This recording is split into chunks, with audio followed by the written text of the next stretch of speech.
So if I bought a property for $1 million in a HUBZone and I grew it and sold it for $200 million, I would owe zero. This is about real estate investing.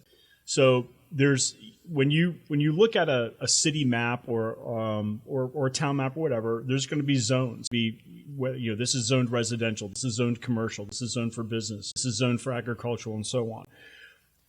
There's a federal level of zoning where you can have an economically disadvantaged area. So, for example, we're in Norfolk, Virginia right now, and there are several disadvantaged areas in the city of Norfolk, and those are called HUB zones, HUB zones.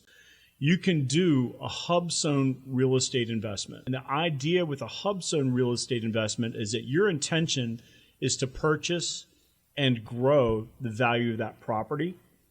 And then eventually you're going to liquidate or sell that property. When you liquidate or sell, whatever you made is capital gains.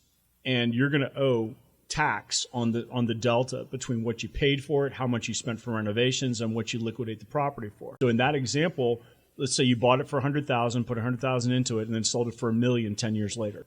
You would owe tax on $800,000 of capital gains. Okay? Well, it's called 1400 Z-2, 1400Z-2. So under this tax code, the HUBZone exclusion, the HUBZone write-off, you're able to defer capital gains for a couple of years if you sell it quickly. But if you hold it for at least 10 years, zero capital gains. There is no limit. So if I bought a property for $1 million in a HUBZone and I grew it and sold it for $200 million, I would owe zero.